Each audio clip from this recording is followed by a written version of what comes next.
जय हिंद साथियों। देश में बहुत से लोग नीट के पेपर लीक होने के कारण आवाज उठा रहे हैं और खास तौर पर विपक्ष सोशल मीडिया पर और सड़क पर आवाजें उठा रहा है। मैं जहां रहती हूँ विदिशा या और शहरों के लोग सोचते होंगे कि ये नीट का पेपर लीक होने से हमें क्या फर्क पड़ता है। तो आप एक कहानी सुनिए। जर्मनी के फादर मार्टिन निलोमर एक समय जर्मनी के हिटलर वाले राष्ट्रवाद के समर्थक थे।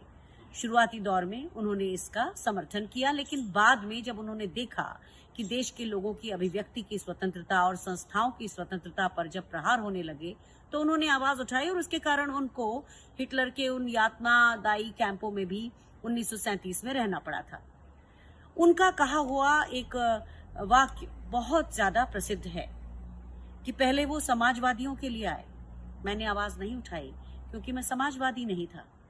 फिर वो ट्रेड यूनियन वालों के लिए आए, मैं ट्रेड यूनियन वाला नहीं था इसलिए मैंने आवाज नहीं उठाई। फिर वे यहूदियों के लिए आए, मैं यहूदी नहीं था, मैंने आवाज नहीं उठाई। लेकिन फिर वो मेरे लिए आए और तब मेरी आवाज उठाने वाला कोई नहीं था। भारत के लिए ऐसा कहा जा सकता है कि पहले वे मुसलमानों के लिए आए, लेकिन मैं आवाज नहीं उठाया क्योंकि मैं मुसलमान नहीं था। फिर वे दलित बस्तियों के लिए आए, लेकिन मैंने आवाज नहीं उठाई क्योंकि मैं दलित नहीं था। फिर वे व्यापारियों के लिए आए, आवाज मैंने नहीं उठाई क्योंकि मैं व्यापारी नहीं था। फिर वे वकीलों के लिए आए, मैंने आवाज नहीं उठाई क्योंकि मैं वकील नहीं था। और फिर वो मेरे लिए आए तो मेरे लिए आवाज उठाने वाला कोई नहीं था।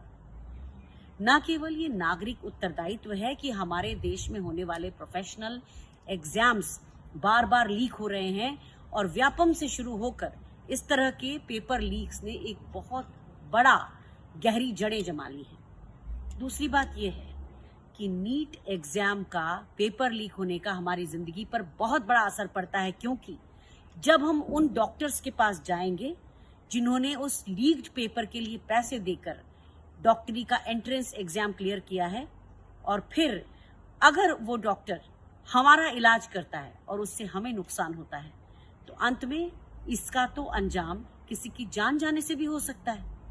तो ये जरूरी है कि हम जिस समय देश के लोग लोकतंत्रात्मक संस्थाओं के ऊपर बार बार होते इस तरह के धोखे और प्रहार पर आवाज नहीं उठाएंगे तो उसका खामियाजा हमें ही भुगतना पड़ेगा।